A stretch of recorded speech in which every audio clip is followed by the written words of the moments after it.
This is the Pete and Sebastian Show with Pete Corielli and Sebastian Maniscalco.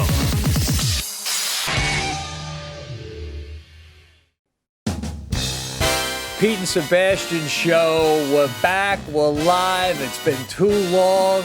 Of course, Sebastian Maniscalco on the other end. I'm Pete Corielli. Bro, we're doing filming, mics, big show. We're right on track. Let's get into it, man. What do you got going on? I know you're already saying you got something you want to start us off with. How you doing? I'm doing great. Right before this, you sent me a video of your setup, and I got to tell you, what you did down there in your basement for a studio should be applauded. Thank you. Thank you. I gotta tell you, you made something out of nothing down there, and it looks like you're broadcasting from top of the highest building in New York City. Thank you, man. I am really proud. It took me a long time to envision it, but about 2 days of nonstop, no one down here, just banging and nailing and putting it together. But I finally feel like I got my studio. I'm ready to go. I'm excited to be hanging with you. Trying to take it all very slow today, man. Well, good to be here, too. It's been a week.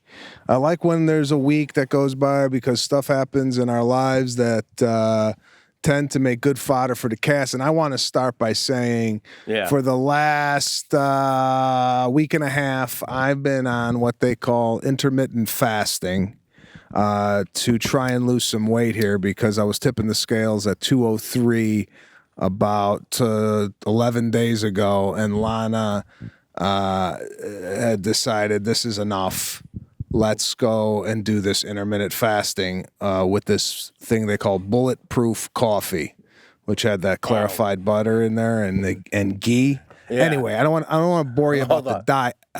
It's funny though how because I'm the same way. You ever notice when you start to gain weight, until your wife says something, that's when you know, oh shit, I'm fat.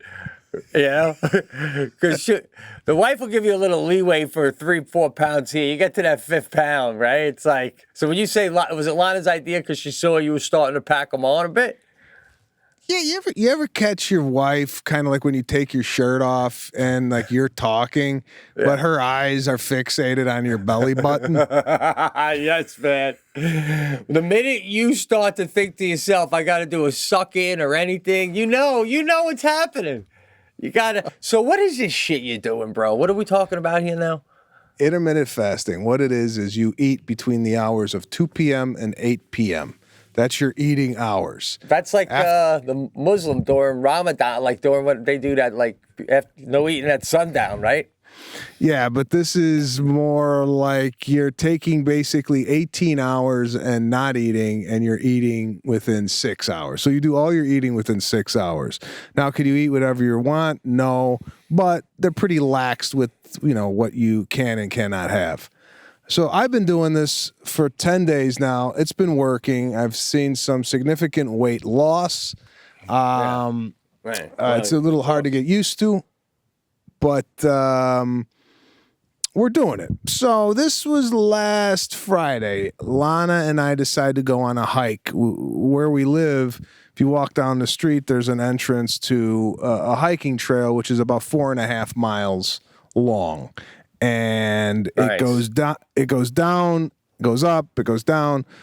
But the last, I'd say, half hour to 40 minutes of walking is straight uphill. Nice. So, that's a nice little backyard exercise you have there all year round. We've been loving it. So we're on the hike. We're going down the hill, and I have a guy working on the house doing AV. And he calls and says, hey, man, there's a fire nearby here. And I said, well, how close is it? He goes, I'll take you a photo. So he took a photo, and the fire looked like it kind of was billowing in the neighborhood. So Lana's got a thing called some citizen app where it tells you kind of what's going on within a 10-mile radius of your house. So if there's a fire, if there's a whatever. So she gets an alert that there's a fire on the cross streets where we live. All right? These fires. Yeah, all right.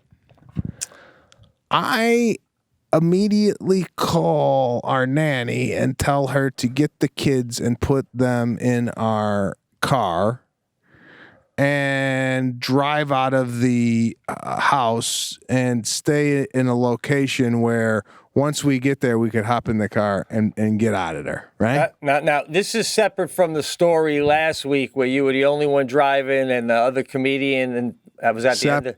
Separate story. What? Oh, my. What is this? Once a week evacuating? This is like the hurricane evacuations in the Outer Banks of North Carolina. Every week with this shit. All right. Now you got to meet up with the kids like Dante's Peak.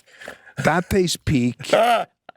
We're at the bottom of the hill. Right. Okay. You and Lana. It's about 1 o'clock in the afternoon. So I'm going on 17 hours, no food, right? Oh, that's right. We're in the middle of Ramadan too, by the way.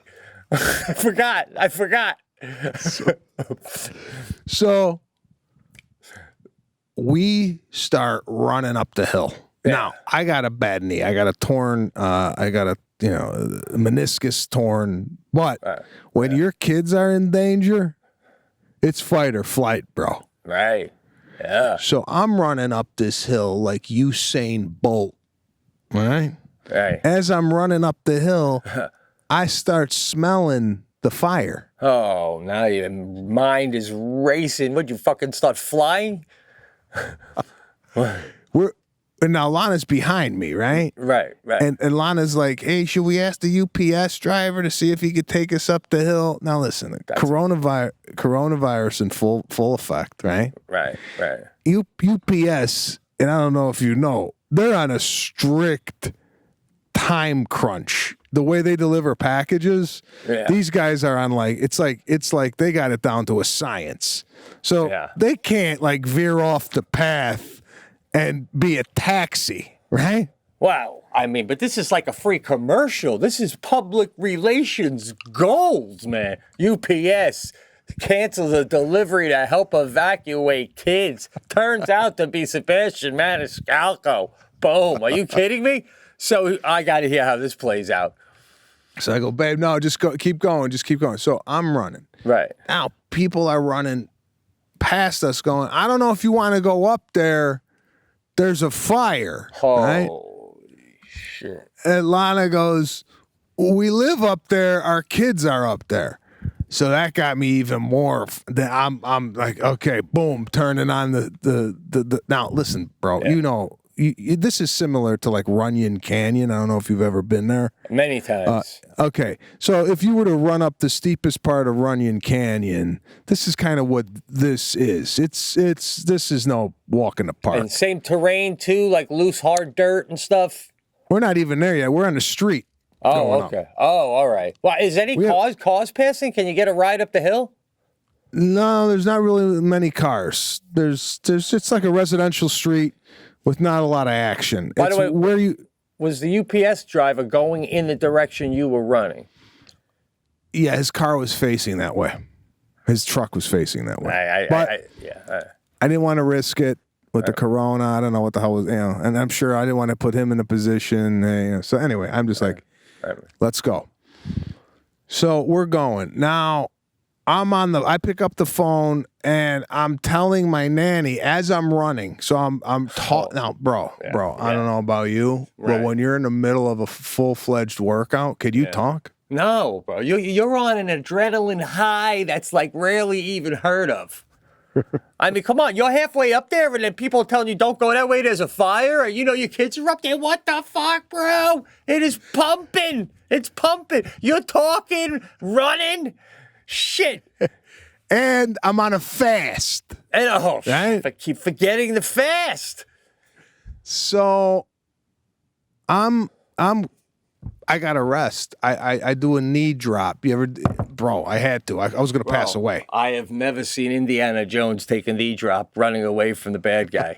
I mean, okay. So, all right. So I had to regroup. It's just one of those things where you do a sprint. You can't sprint forever. No, I hear you. I hear you. I mean, you gotta. Otherwise, you'll be useless when you get up there. Are you making the phone call while you're on one knee, or are you just trying to gulp in some air?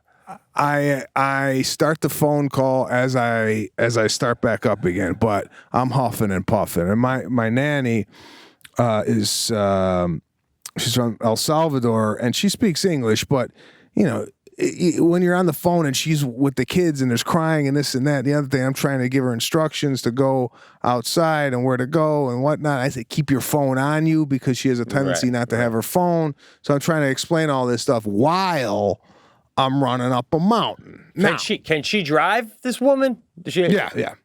She could drive, but she's never driven our car before. All right. Well, unless it's a stick shift, and she should already be halfway down the hill with the fucking thing. I'm sorry, but continue. So I'm running. I reach a point where obviously Lana's 10 years younger than me. Her body is not as compromised as mine. Oh, no. And I tell Lana, just go ahead of me.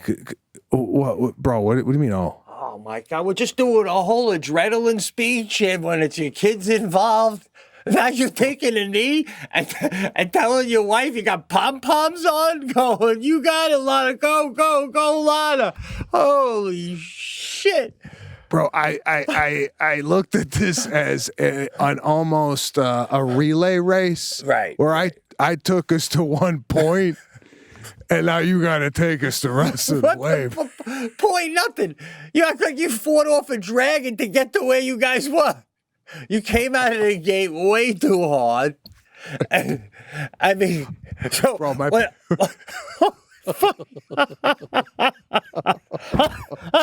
hold on. Mike, oh, shit.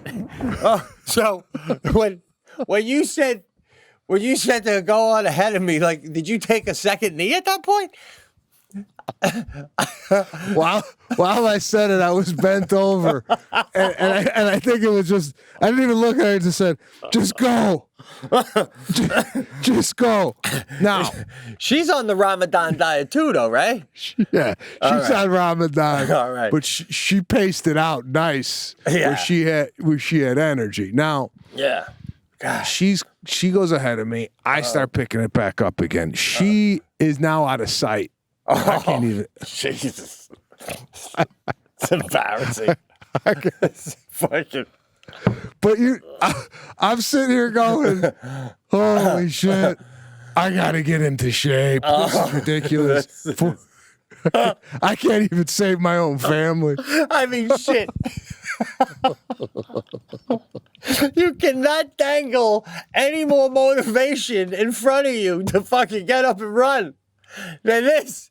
By the way, you're getting to the point now where you're so far behind, by the time you get there, they're going to be gone. Then she's got to do that go back in for you, right? I mean, holy shit. You're better off just staying out of the shit at this point. Well, here's what was going through my head as I was going up. Yeah. It's one of those stories you see on the news where Lana and the kids and the nanny are safe, and then the camera pans back to the flames, and Lana goes, the last I saw him, he just said, go ahead. No.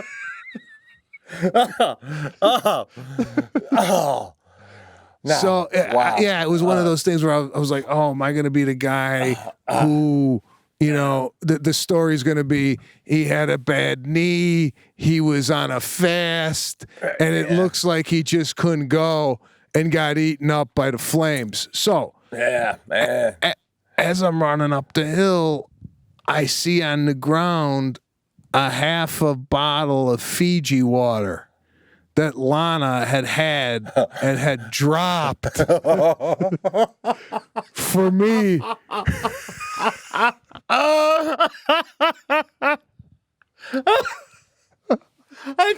It's like a Sherpa leaving an oxygen tank. Holy shit. How considerate, saving her own children and leaving water for her crippled husband. Wow. Oh, man. Oh, my God. If you could relate to this knee problem I got, and I know it's not as severe as your hip, but could you imagine trying to run up a hill with a bad hip. Could you do it? No, I mean, now I could. I got this shit taken care of. I mean, too bad Dr. Ron couldn't rub you out before you sent you up the hill. But yes, I do know what you're saying, man. And you get that feeling because every man gets that sometimes. I got my knees sore now too.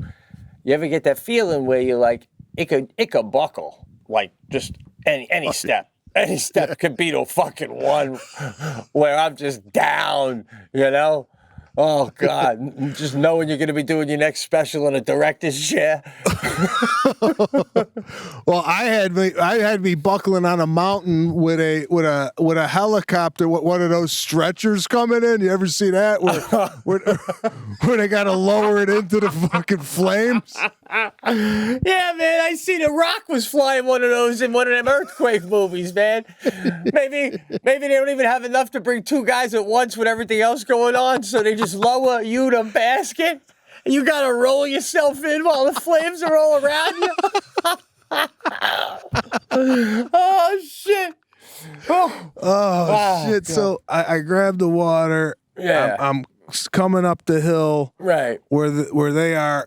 Lana had gotten to where the nanny and the kids were. Got in the car, drove back down the hill to get me. Right. Yeah.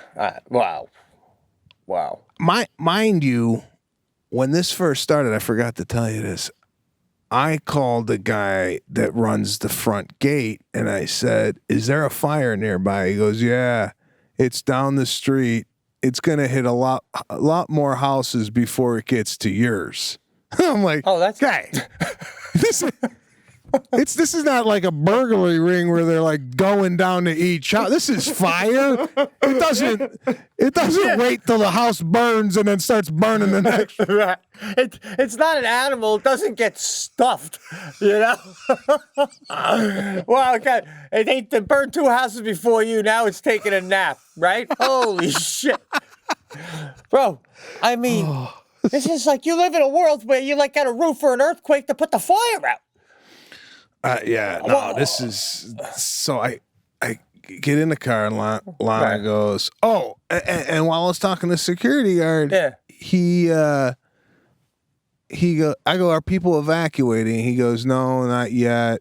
You're okay." Yeah. So, but to me, I could smell the fire, and once I got into the neighborhood, I saw like the smoke kind of billowing right near the community. Lana picks me up. She goes, "They put it out. It was a 2-acre brush fire. It's out. We're good." But I got to tell you, man. Yeah. 40-minute up. That was the best workout I've ever had in my entire life. If you want to work out, put your kids in danger. Yeah. And you'll be ripped in 3 weeks. Absolutely. Well, I mean, you would think Lana will be. Now, I got a few questions here.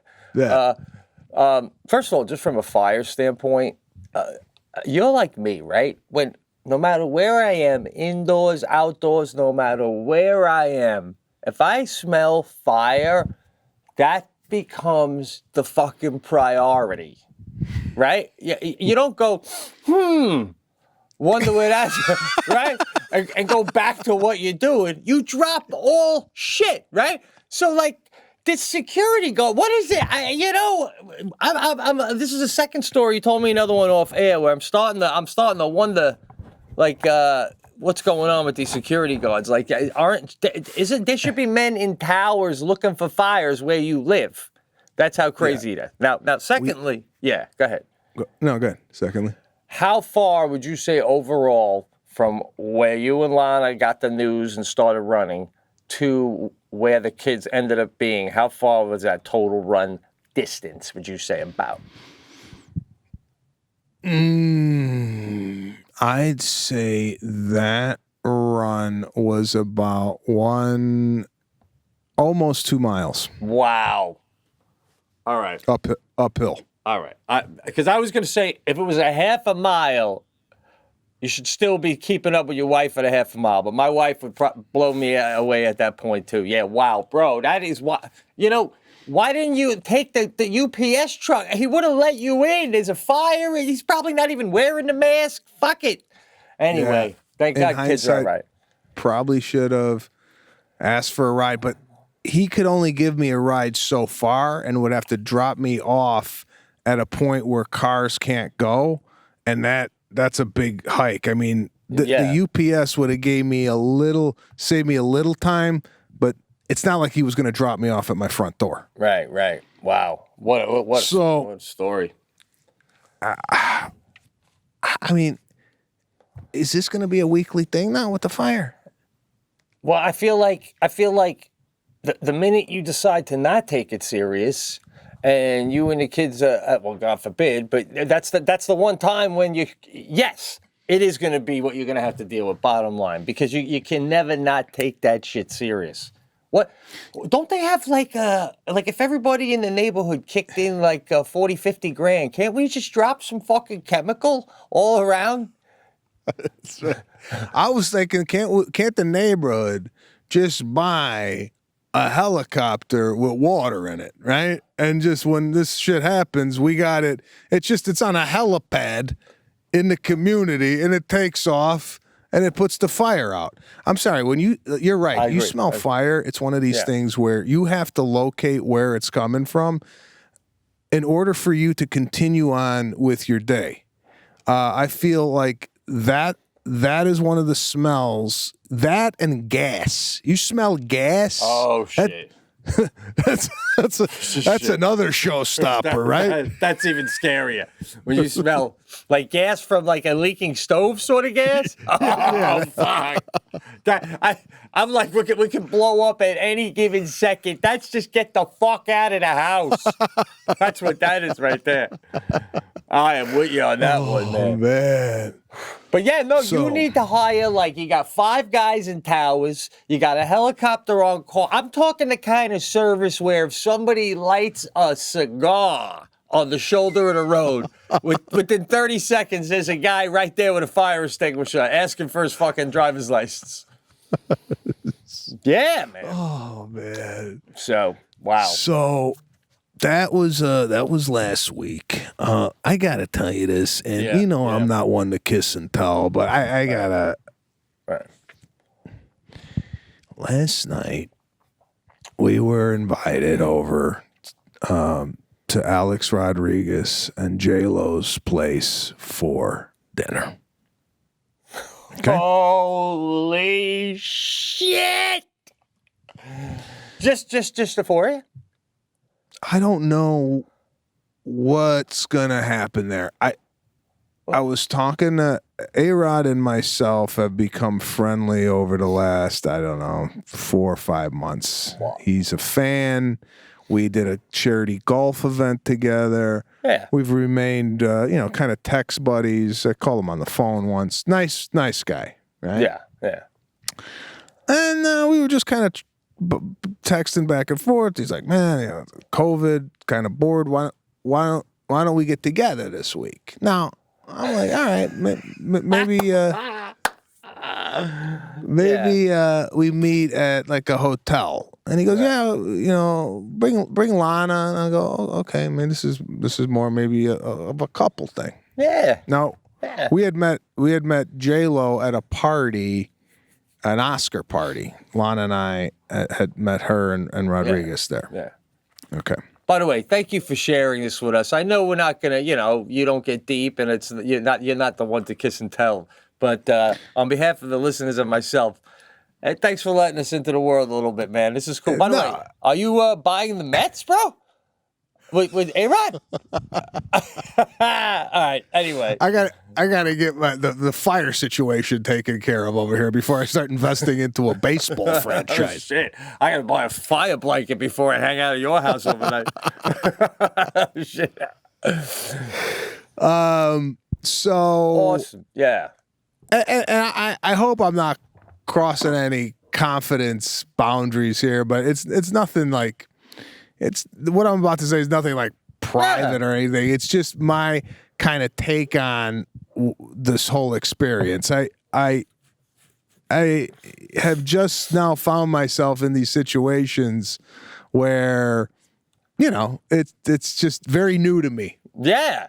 It's all kind of, the perfect word is the surreal, man. It's like, grew up with my father. You grew up with your father watching this guy belt home runs, and now he's asking you how you like your steak. What the fuck, man? Shit, it's crazy. It's awesome. It's crazy, man, but it's awesome.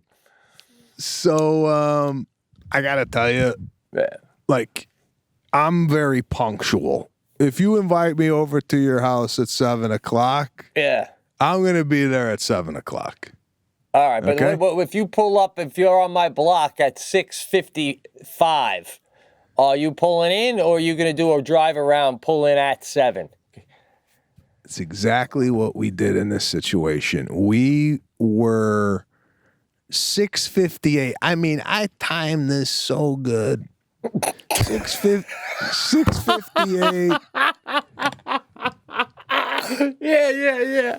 6:58 with a mile to go. Right. And I go to Lon, I go, we can't show up at 7, can we? I thought you just said your prompt, bro. Go ahead. What? Yeah, but in this case, it's like, what will we do? And going, woo, can't wait. Like, it makes it look like we're... You're already in your head. You're already in your head, man. Shit. This is like a fucking Zoom call coming to life. You have your bug lighter in the trunk just in case the conversation got boring? Hold on 1 second. Let me go get my mosquito zapper. I have a bit with that.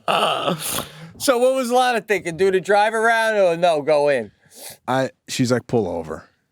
So we do a pullover, and we're just sitting in the car. Right. And then it turns to 7, right? And I look at her, and I go now. And she goes, no, yeah, hold on. I go, come on, what are you? Show up at 7:01, 7:03, what's the difference, right? Yeah. I wish so bad they had cameras running all the way down the road, and they just look and go, look at them pulled over to the shoulder. So we pull up. I think it was 7:02. We ring the thing, and they on the other side. I wonder if they were going, oh God, already? Right. You ever throw a party and you're hoping people, maybe you're running late and you're hoping people show up a little later because it gives you maybe a little time? Right, yeah, light the last candle, whatever it may be, ice up the last beer. Yeah, I like the 5-minute bubble. I really do. 10-minute bubble's nice. 20 minutes, I'm like, where the fuck is this rude asshole? Yeah, so what is the cutoff where it's late? Like, if you show up at 7:20, is that late? 7:15? Or, I'll throw you another one.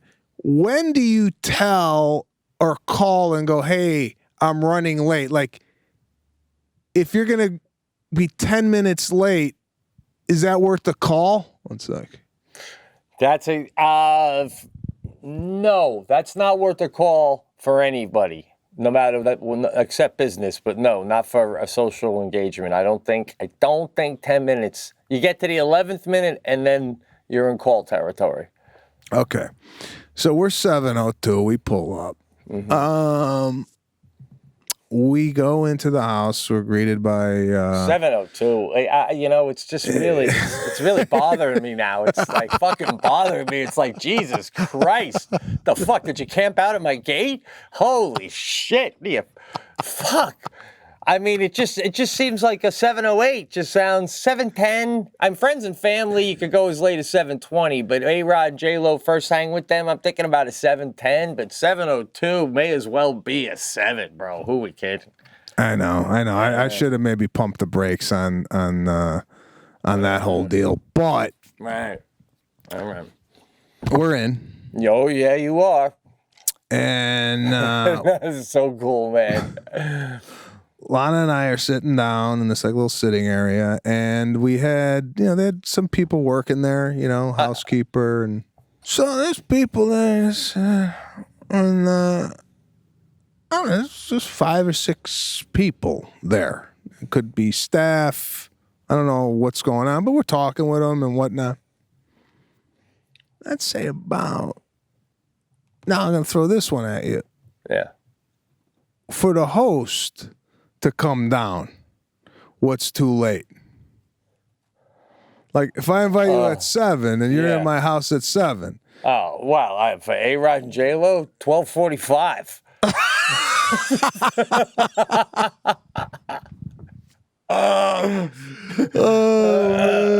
Seriously? No, maybe by about a solid 7:45, 7:45. I'm like, I wonder what's going on here. But, I'm sure you got a drink. You're offered a drink, right? Yeah, we're offered a drink. We're having some cheese. They got some nice, grapes out and whatnot. So we're picking at that. But, I'm meeting so many people. I had to turn a lot. I go, we at the right house?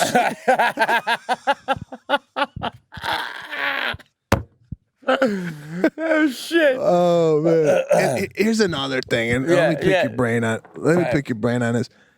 If I got people, this is the difference in myself and then a lot of other people. If I got people coming over at 7 o'clock, like my day stops at like 4 to get ready in preparation for the people coming over. And I noticed that I'm in the minority in this because he came out.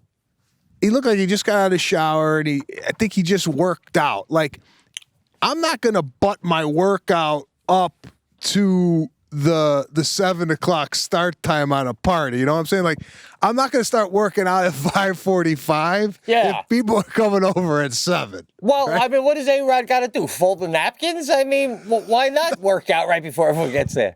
I got no problem with it. He don't even know what's on the menu yet.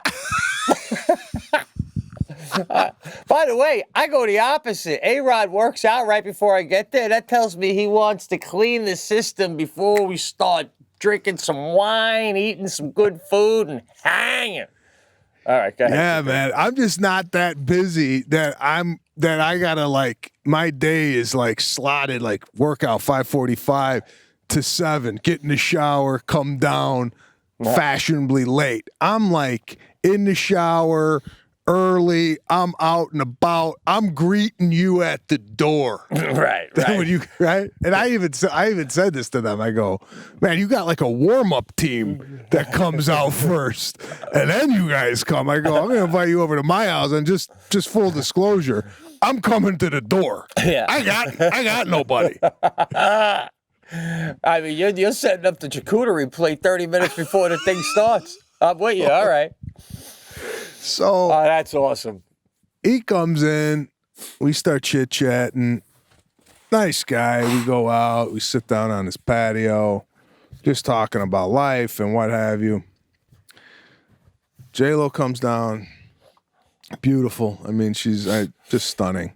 Legend. And I told them, I pulled this move because, we've never hung out with them before.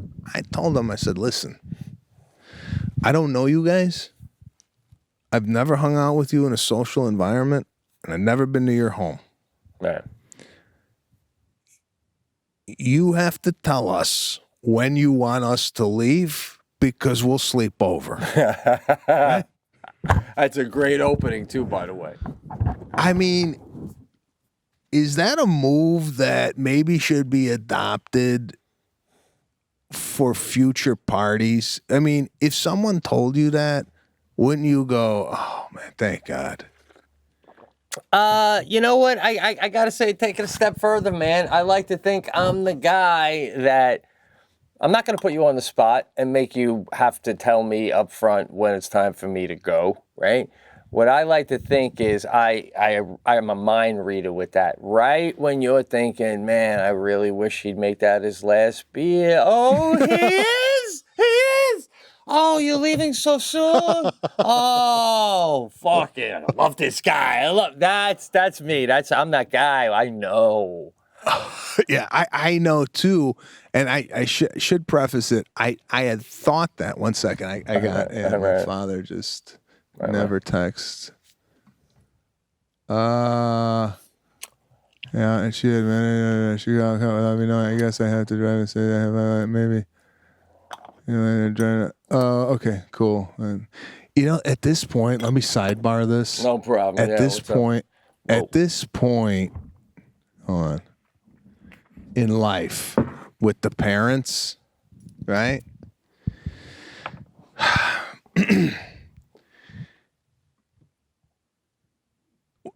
When you're like, I always call my father. He never really calls me because he's like, I don't know what your schedule is. I don't know if you're busy. So if you want to talk, you call me. Same thing with my dad. He'll never call me, but he's always excited to talk to me. Yeah. So when my dad calls, and now that my parents are getting up in age, I think this is the call that they're telling me I'm being rushed to the hospital. That's where. Of course, bro. Of course. Your phone rings after 3 o'clock. Somebody's dead. Fucking horrible. Horrible, man. Yeah, I know. I'm right there with you. Go ahead. He called when we were on FaceTime, and I ignored it. And then a text came in. So I'm like, this is it. Oh, God. This is it. I was going to tell Lana, book a flight. We got to go back. So it's his birthday today. He just said that he was going out, whatever. So anyway, all right.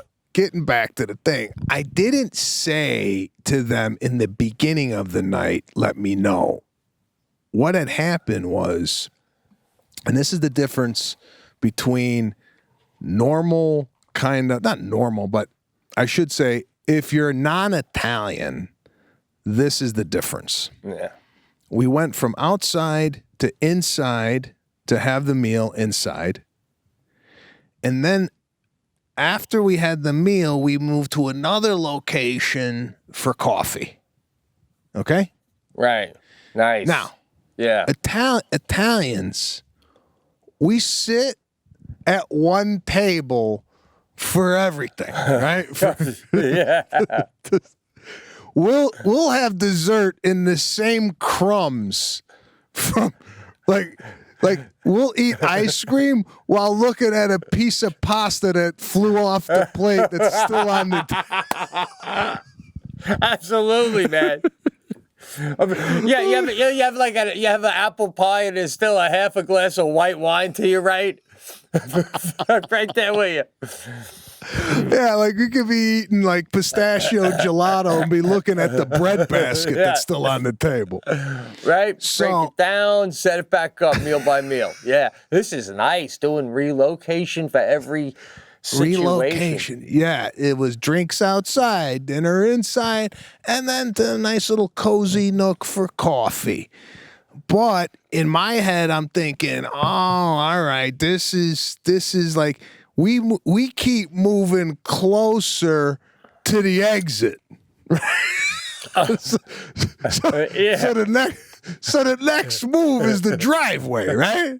So yeah, I mean, when they're saying we're going to have coffee, that's clearly their way of saying, so stop drinking because you're going to be driving very soon. Sober up because you got about 17 minutes left here. Yeah. So as we're sitting down for coffee, that's where I said, listen, just so you know, let me know when you want us to leave. And J.Lo was like, oh, I'll tell you. And she was very... I'd be like, if I were her, I'd be like, well, that's what the coffee's for. What the fuck? Yeah, the coffee's the period to the end of the night. I mean, sounds like I can fold your coat on your lap and you still go, just stay, let me know when to leave because I'll stay for Guy, I just gave you your fucking coat. Your car is running. My guy brought it around.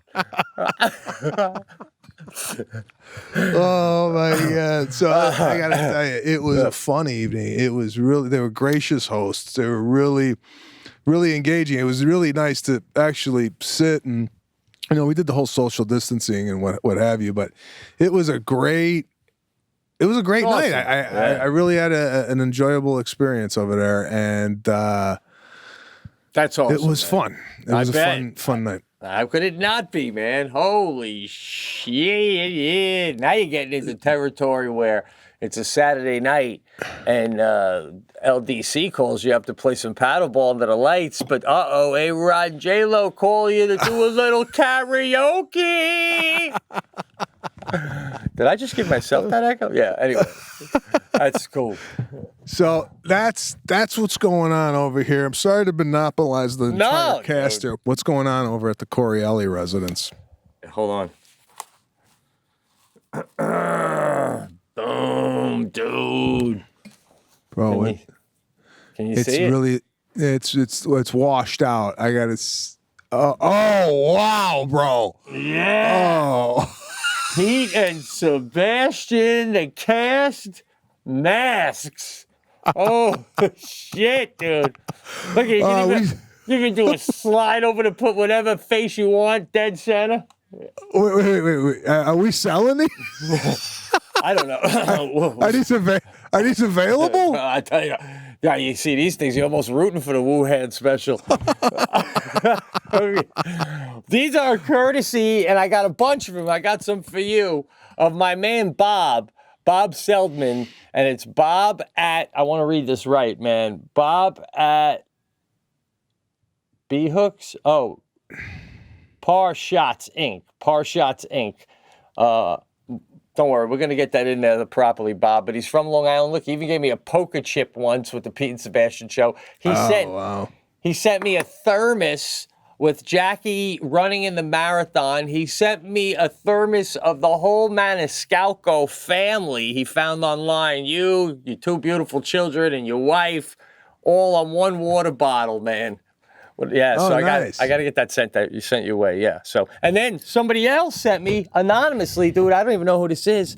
Are you kidding me? Check this out. Can you see this?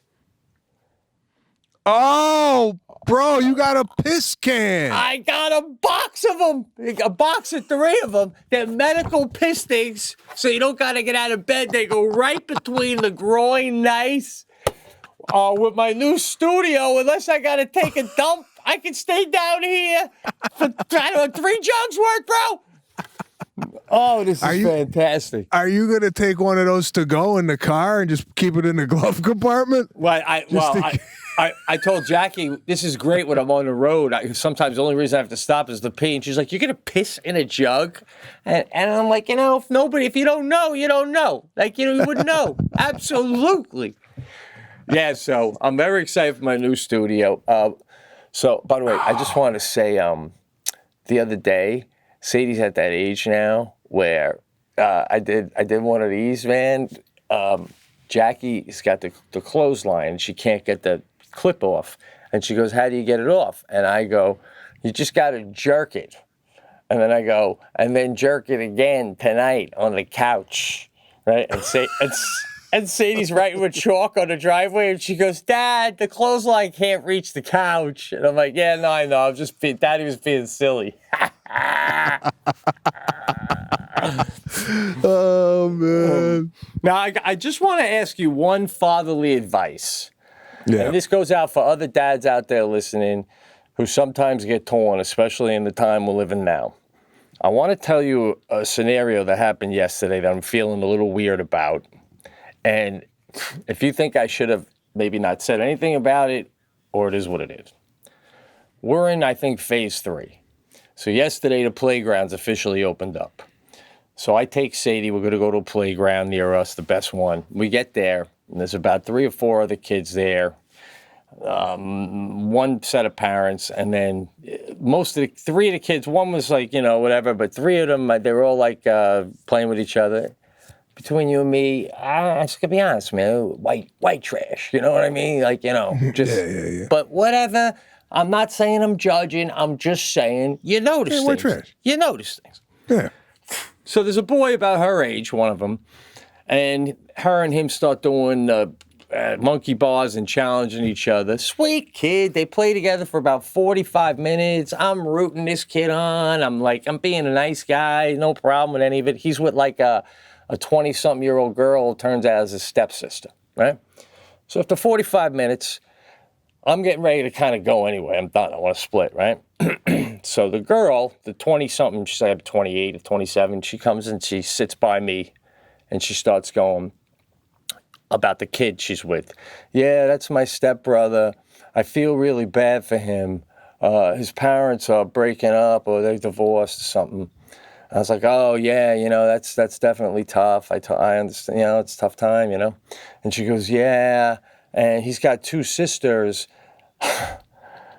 And they have lice, and when they come over, my mom has to spray their hair. But now we have a baby, and my mom can't spray the spray because the baby might smell it, so the kids can't come over. Bro, it's like I hope you all enjoyed the show. Don't forget to tip the wait staff. We're fucking out of here, right? So, my daughter's dangling on monkey bars with some kid who's got 2 sisters that gotta get sprayed, deliced everywhere they go. I mean, so this is just what's going through my head. Any parent, right? Yeah. Okay. So I go, oh, man, that's terrible. Well, I hope things turn around for you. Have a really good summer. We got to go now. And she's like, okay, you too. And I was like, all right. And I go, Sadie, let's go. We got to go. A little longer, Dad. I was like, nah, let's go. And she's like, a little longer. I go, say, come on, man, really, we're going. We got to go now. It's time. So then we're leaving. And now you got to remember, this is the first time on a playground in about 3 months. And it's a beautiful day. And she's like, why do we have to go? So I decided I told her the truth, I said, I go, listen, I was talking to the girl, and she started telling me that the kid you're playing with is 2 sisters, and they have lice, and they got to be sprayed, and they can't even always be sprayed. It's a whole thing, So it's just, we're better off. We had fun. We were there for 45 minutes. It's fun. And she goes, he was a nice boy. I go, he's a very nice boy, and she goes, what's lice? I'm like, well, it's these bugs you get in your hair. Do I have lice? I'm like, you don't have lice. I don't even know why I told you. I'm just saying, it's just, we were there long enough. I'm not judging anybody. Everybody are good kids. It was just time to go. Fucking cut to, it's about 12:30 at night. Jackie and I sleeping. You hear her crying. Never does this, right? Jackie's got to get out of bed. She goes in there. Sadie's going, I think I got lice. What the fuck?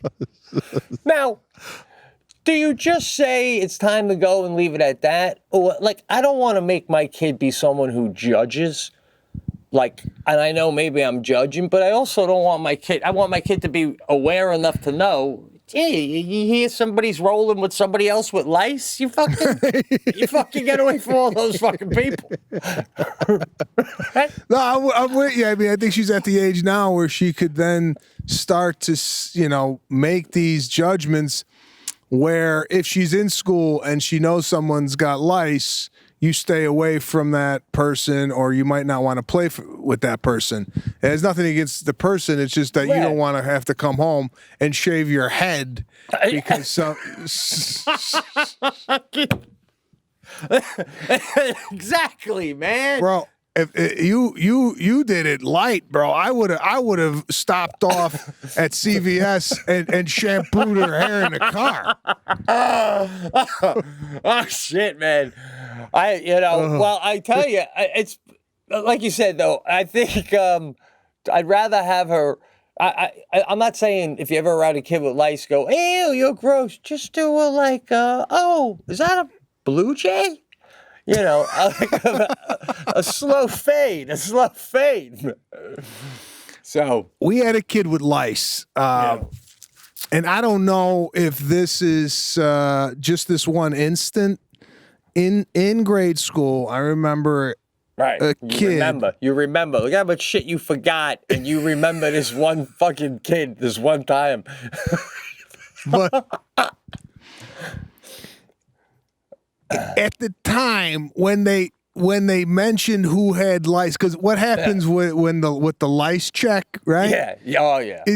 Remember, and I don't know how you guys did it. You went down to the gymnasium or the lunchroom, right? Yeah. And you had all the nurses with plastic gloves. But you also got the old scoliosis where they run their fingers down your fucking spine, let you know if you're gonna need crutches. Oh shit, that's a play. But yeah, I'm with you.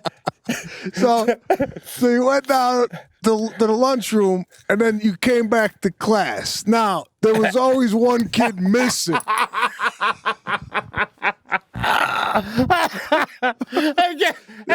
We'll give you a hint. He didn't get a phone call either, right? Fucking. Oh, shit. Shit. So you kind of put two and two together. They didn't tell you who has it, but you're like, where's Eugene? You know, like, Eugene's got lice now. Yeah, and Eugene comes to school 2 days later. He looks like he enlisted in the fucking Marines.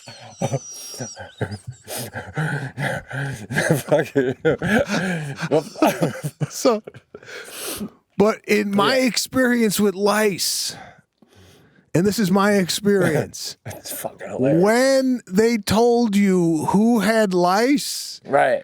in your head you're like, yeah, like we knew that before the check, you know. It was always the kid that you would expect would have it. No, absolutely. It would be the one you guessed. It'd be the one you guessed. It's never like the really clean cut girl or boy, that's always well dressed and shit. Yeah. It's always the kid who looks like he was sleeping in a pig pen. Yeah, listen, nobody got crabs from a clean carpet, right? You know what I'm saying? It's the same shit. Oh, my God. Speaking of, while we're talking about animals, by the way, the other thing I wanted to say didn't work, but gotta give me credit for this.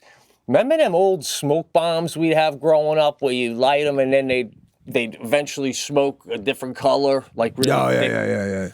So Walmart's been selling those things again, right? So I go in, I buy like 5 packs of them, 8 in a pack or something like that. And I got these little gopher holes all over my front yard, little chipmunks. I see them fucking run down there, Yeah. So I fuse like 5 and 6 of them together. I got Sadie with me, and I take a pipe and I fucking stuff them down the hole. And I have a piece of cardboard with her. And I go, here's what we're going to do. I'm going to light the smoke bombs. Once it starts smoking, you step on the hole with the cardboard. And you got to keep your foot there. If you feel something hitting the cardboard, that's a fucking chipmunk trying to get out. Then you let it out. But don't move that carpet unless you feel something trying to get the fuck out. Like, I don't want to do this, Dad. I go, I can't lay it and stand on the trapdoor at the same time. This poor kid. Oh, we came up empty, but shit, it was worth a try.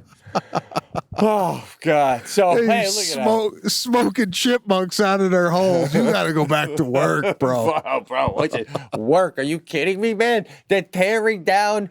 But now, that you see that, like, Thomas Jefferson statues are going down. Anyone, whoever had slaves back in that time. What's getting interesting is they're gonna get rid of all our money, bro, because all those people was slave plantation owners. So now the money's going too now. Yes, and now they're saying, do we even need money? Because we're all gonna be sharing.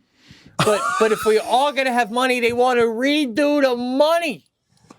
I made all that up. That's not even true, but it's gonna fucking happen. That's how fucking crazy this world is. You believed me. You were gonna Google that shit after the show. I swear to God, I thought they were gonna get rid of the $10 bill. Yeah, well, listen, by the way, if they do redo the money, you got to throw a few white people on there just to balance it out, right? So I'm thinking Watt's got a good chance of getting on the 10. A good chance. Oprah's going to be on the $1 bill. That's a given. Yeah, they're already minting those. I think Oprah on the 1, and if I'd have to take an African American male. There's so many to choose from. Jackie Robinson on the 20, and then maybe put Denzel on the 50. A little. That's what I was gonna say. I was gonna say Denzel on the 100, because he exudes the 100. Yeah. God, can you imagine being on money? That's if you're on money, has anyone ever been on money while they were alive? You imagine giving yourself to pay for a lawnmower? You're looking at the guy going, can you break a me?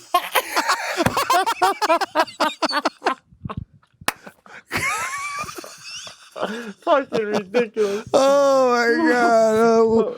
171 on the fucking thing. Is unbelievable. Hey, they didn't hear yet about the evening at A-Rod and J.Lo's. They're not even married yet. Dude. Oh, that's going to be a great wedding, bro. Well, you got to cast from the wedding. You're going to have to cast from the wedding. Oh, man. I don't even know if I'm invited. Great hanging. I needed this, man. Oh, God, it was good to throw all this up. Thanks for the listenership, everybody. The Pete and Sebastian Show. Get this thing around. We've been doing it for 7 years now, and every time we get on this thing, we always have a ball, and I'm glad you guys are enjoying it. I have an announcement.